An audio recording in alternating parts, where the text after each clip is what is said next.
Lyndon Johnson was in March of 1967. I had never met him before, had no relationship with him, and in fact had worked on the Kennedy staff at the 1960 convention in Los Angeles, which I believe he did not know then and never knew.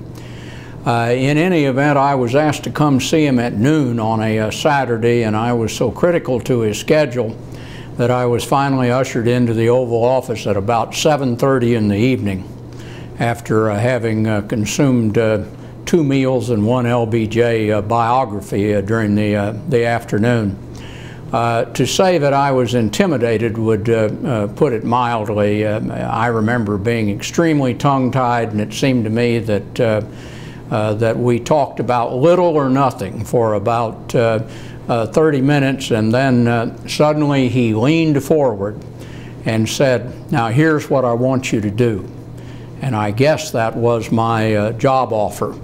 I remember going home to my family that night and repeating all of this, and my wife asked me what my impression of him was, and I said, "He is a very big man," and he always seemed to me to be an extremely big and imposing man. In fact, 2 years later, when my entire family was with him, my young son was very reluctant to go. And I said, "Why don't you want to come be with the President of the United States?" And he said, "Dad, if he looked like a big man to you, imagine how big he's going to look to me."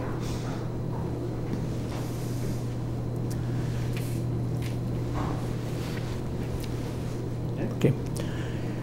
Sometime in 1967, President Johnson asked me to begin to ride herd on energy issues. He had formally delegated responsibility for energy matters to Secretary of Interior Udall because of his own oil and gas background in Texas. But I can assure you he still wanted to know what was going on and did not want to give Udall simply free rein. The problem was that at that time in 1967, the entire energy policy of the United States consisted of Federal Power Commission regulation over wellhead prices of natural gas and the mandatory oil import program that restricted imports from other countries. Those were the only programs in effect, and those were the programs that I tried to monitor with really very little substance, except for one memorable occasion in 1968 when there was a very ambitious free trade zone proposal in Machiasport, Maine, that would have sharply increased the imports of otherwise restricted oil to the United States. With that exception, our energy policy was simply nil.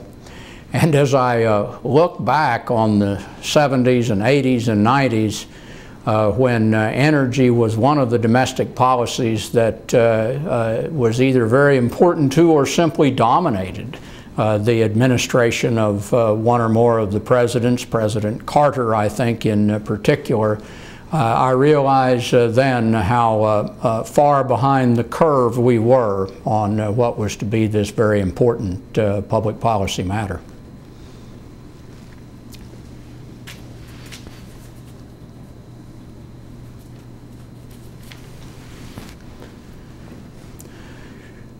When my impression was that Lyndon Johnson was a big man, he was a big man when it came to leadership and issues as well as stature.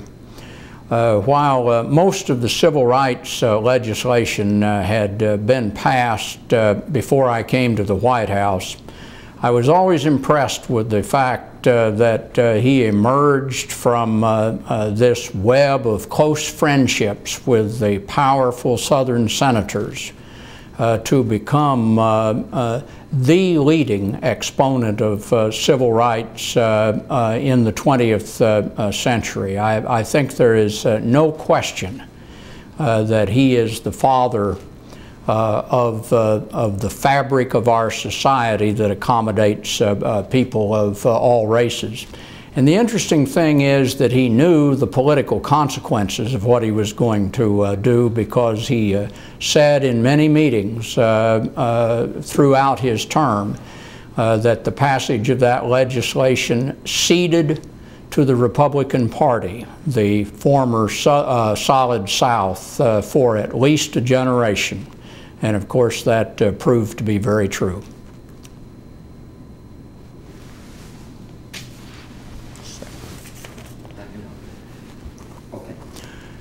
It's easy for me to tell you the worst day that I had in the White House during the 2 years that I served President Johnson.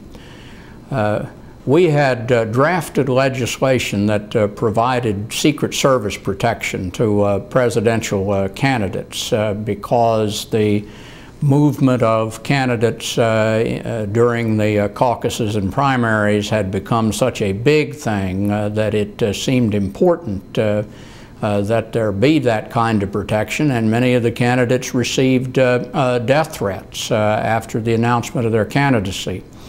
So we proposed that legislation to the Senate Finance Committee, but Senator Eastland was vehemently opposed to it on the ground that it would simply permit any kook who wanted to become a presidential candidate and then be armed with this coterie of taxpayer-paid protection.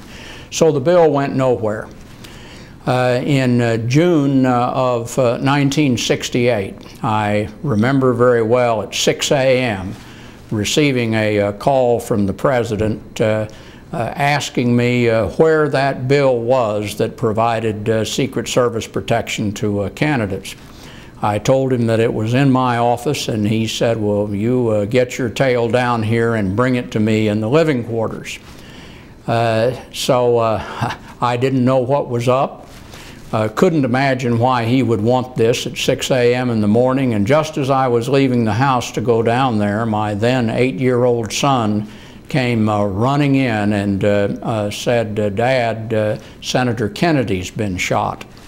Then it all became clear, and of course that was the morning that Robert F. Kennedy was shot in Los Angeles as a presidential candidate. I got to the bedroom about 7 o'clock in the morning, and LBJ was lying in bed making phone calls to the leadership of both parties.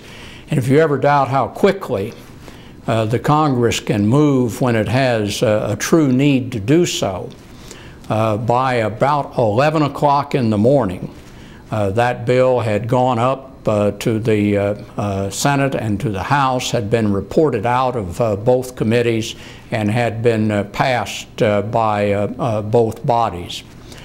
President Johnson had already put the protection on the candidates as soon as he learned of the Kennedy shooting, but it was really without authority, and that authority was provided by Congress in a matter of hours. That was a simply awful day in the White House. It's well known that President Johnson and Bob Kennedy did not like one another and were bitter political rivals. But nevertheless, all of us, I think, including the President, were simply in a state of shock. Because Senator Kennedy lingered on through the day. We were conducting a very grisly death watch at this point. Finally, the President went on television in the evening to express the hope, which we knew to be a groundless hope, that there would be some improvement in his condolences to the family. I remember having a drink in the presidential study at about 10:30 in the evening, where no one really knew what to say, and we were just making idle talk. But of course Bob Kennedy died early the next morning, and that was a tragic day in American history, and certainly a tragic day in the White House.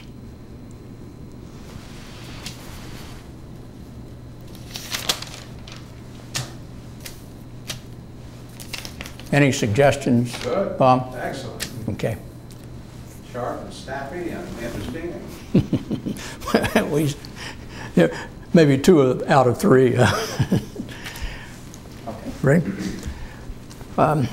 I was born in Pawhuska, Oklahoma, which was a little town in northeastern Oklahoma. And I think because I came from that small town, President Johnson decided one day that I should become the White House liaison to the Department of Agriculture and should advise him on agricultural matters.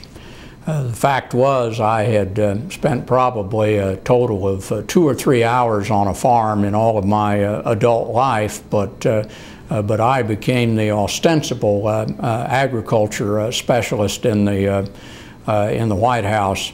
LBJ had a very difficult habit of calling without any prior warning first thing in the morning to say, well, you know, how is the wheat market today? And of course I didn't have the foggiest notion, so I'd frantically call over to the Department of Agriculture and try to get information. Finally it dawned on me that in the Wall Street Journal there was a list of commodity prices that was published on a daily basis, and so the first thing I would do when I'd get to the office in the morning was to clip the commodity section out of the Wall Street Journal and put it on my desk.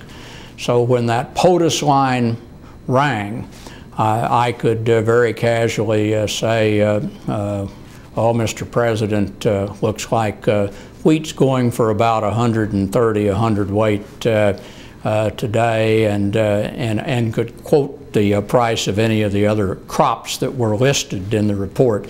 That's the very complicated way that White House staff sometimes advised the President.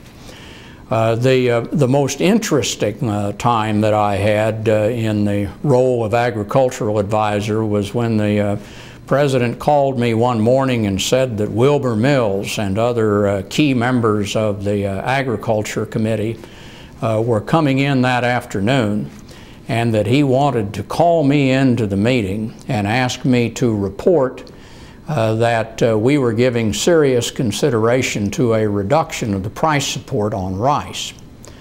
Well, in Arkansas and Louisiana, the price support on rice was a venerated and untouchable thing. And I knew that I would literally be taking my life in my hands when I went into that meeting. But of course, we did have a fine master-servant relationship, and when the boss said to do something, that's what we did. So I prepared a little talking paper on the subject, and when the President called me, I went into the cabinet room where he was having the meeting, and he said, I've asked DeVier Pierson to come in, and he's been working with Secretary Freeman on this rice problem, and I'd like him to bring you up to date on it. I very solemnly said that the Department of Agriculture had a program underway to recommend the reduction in the support price of rice, that we had talked to the Budget Bureau and the Council of Economic Advisors, and that it appeared to have a good deal of economic merit, and that we were just going to have to give very serious consideration to it.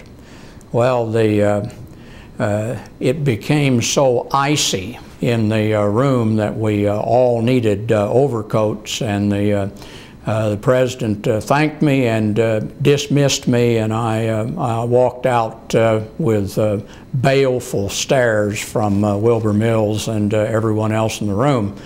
Within 24 hours, I understood the entire situation. The President had actually brought them over there to cut a deal with them for support of the tax bill. And every one of those great Americans gave their support to the administration's tax bill proposal, and coincidentally, no action was taken that would lower the support price of rice. Great story. And a true story.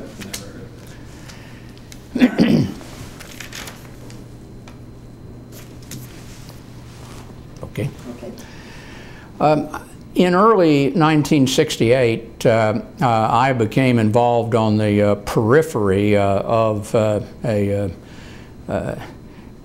very interesting sidelight to the overall tragedy of Vietnam. I had known Ted Sorensen ever since the late 1950s when he had come with then Senator John Kennedy to Oklahoma City, where I was then living and practicing law, to rally support for the Kennedy candidacy, and I'd kept in touch with him over the years, and Ted very much wanted to keep in the good graces of the Johnson White House, despite his very close ties to the Kennedy family. And he called and asked if he could see the president.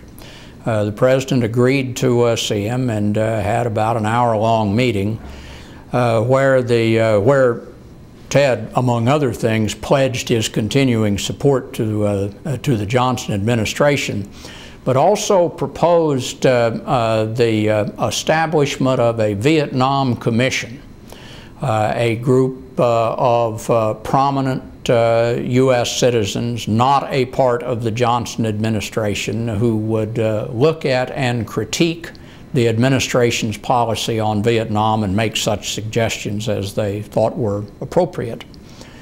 And that Robert F. Kennedy would be a member of the administration. Of course, Senator Kennedy had progressed from being a hawk to a dove on Vietnam, and was obviously giving consideration to challenging President Johnson in the 1968 presidential election. In fact, everyone assumed at that point that he would do so. Ted told the president that if this commission were to be initiated and Senator Kennedy participated in it, that he felt certain that this would be a unifying factor, and that there would be no Kennedy challenge to the Johnson administration. The more you thought about it, this was a truly awful idea. Having an unelected, unappointed commission of private citizens with no current responsibility in the executive branch, critiquing and then proposing foreign policy on the most divisive and complicated issue before the country, was something that no president could really agree to. But it was a serious enough proposition that then Ted Kennedy went to see Clark Clifford, who was then Secretary of Defense, to make the same proposal. I talked to the president later and to Clark Clifford, and the president made very clear that this just wouldn't fly, that Clark was advising Senator Ted Kennedy of that, and that I should do the same with Ted Sorensen. I called Ted, and I remember the conversation very well, because after I reported this, he said, well, this is really too bad. I guess I'll have to be switching hats. And I said, what do you mean? And he said, well, Bobby will now get in the race, and of course I'll have no choice but to support him. And I remember thinking, well, Ted, you really do have a choice, but you just know the choice that you intend to make. We agreed that we would stay in touch through the spring, and we did intermittently after Senator Kennedy joined the race. But I've often thought if there was any formula on the issue presented by the Vietnam Commission, where any kind of private accommodation could have been made between President Johnson and Bob Kennedy, that conceivably that would have changed the course of history. as is always the case in those matters, we're never really going to know.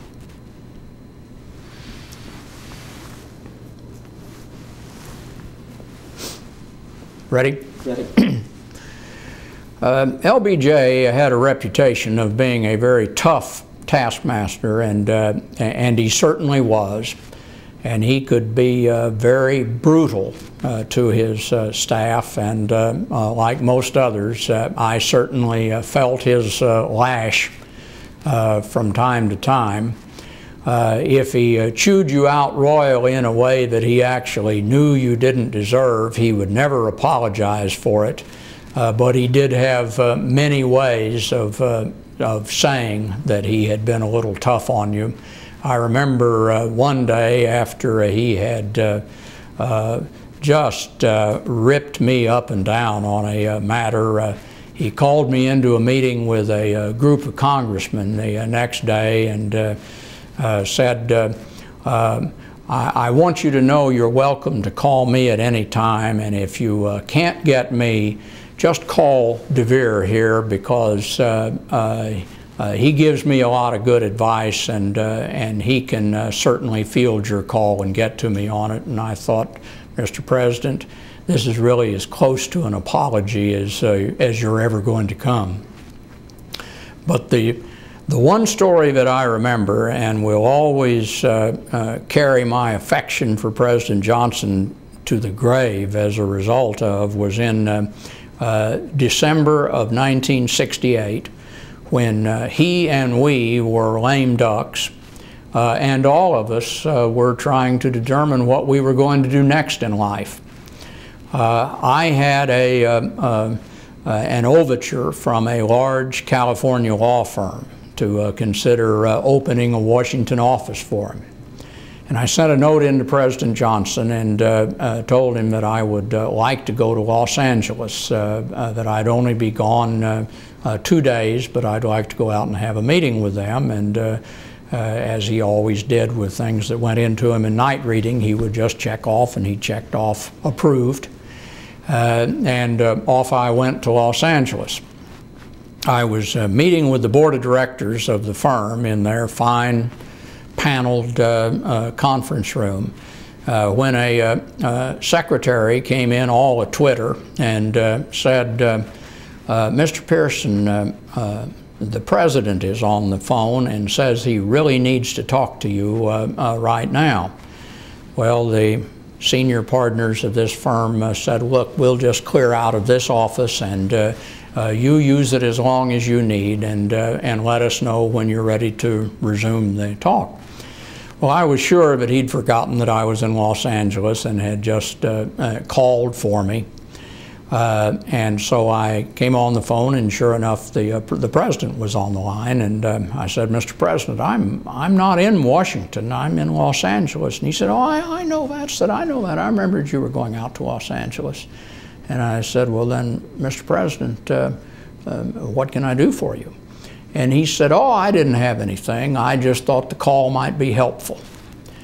And while I went in a different way and never made that affiliation, there is no doubt that the call was very helpful. A call to a very young, green lawyer from the President of the United States. And I think that says a lot about the loyalty that President Johnson showed his staff, and why we all had such affection for him. Okay.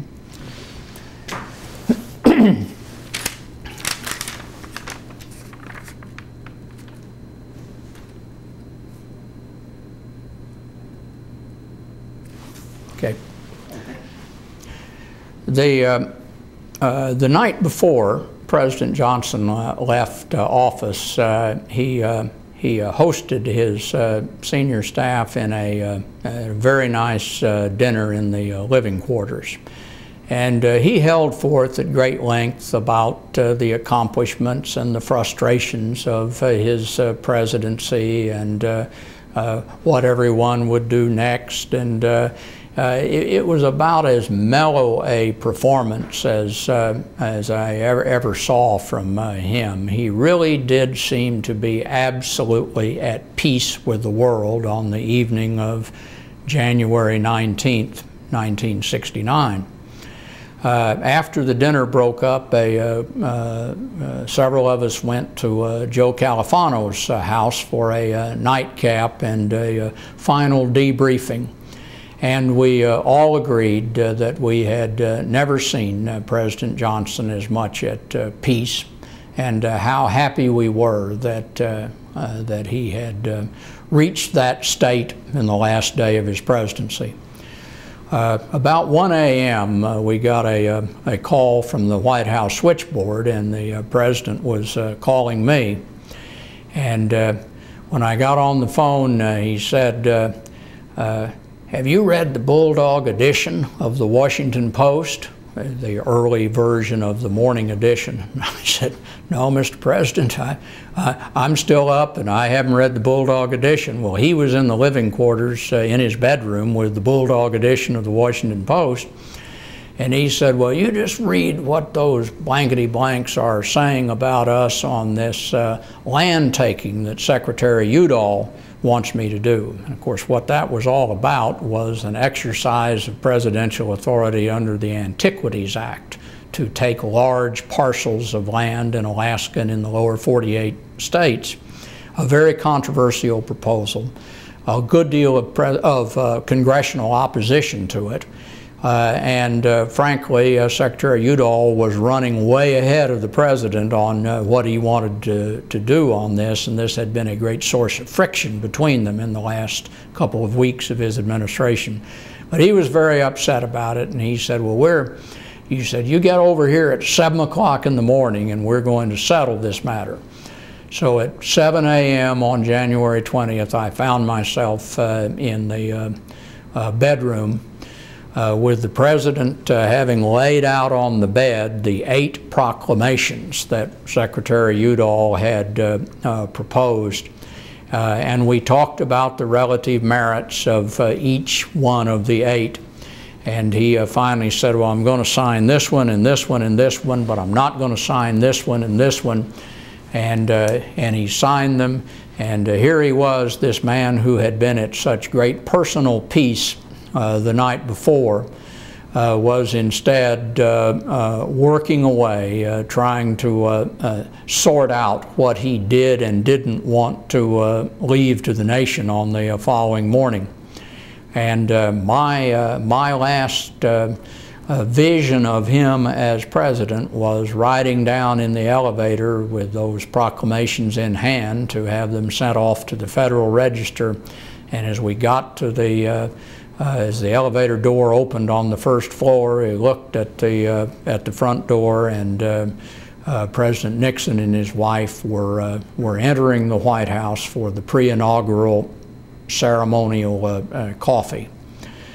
So while LBJ found peace for an evening, he was deeply engaged emotionally as well, up to the bitter end. I have one more thing.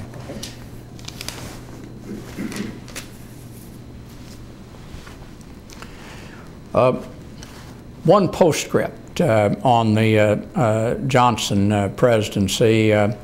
Clark Clifford had a buffet lunch following the inaugural of President Nixon, after the lunch, the president departed immediately to Andrews, or the then former President Johnson departed immediately to Andrews Air Force Base to fly back to Texas on his last trip on Air Force One. Harry McPherson and I decided we would go out to Andrews and tell him goodbye. and quite a number of people did. And so we frantically drove around to Andrews, hoping that we could get there before the helicopter dropped him off and he got on Air Force One. And we were successful in doing that. We got there a few minutes before he did, and there was quite a group of administration people and staffers and so forth. But the thing that was very interesting was that there was virtually no Republican member of Congress there. And when you think about it, that is quite understandable, since they were basking in the glory of retaking power in the executive branch, and they were participating in the ceremonies ushering in Richard Nixon as president. But the only Republican congressman that I saw was a young Texas congressman named George Bush. Some years later, after he had been elected vice president, I was at a lunch with him, and I told him that story, that I had never forgotten that on this day of great triumph for his party, that he had chosen to break away from those festivities and to honor the outgoing president. And he said, you know, that wasn't even a close call for me. That he was a dedicated president who gave every fiber of his being for the American people. He was a fellow Texan, and I could never have lived with myself if I'd been anywhere else than at Andrews Air Force Base telling goodbye. I've never forgotten that, and it says a lot to me about the qualities of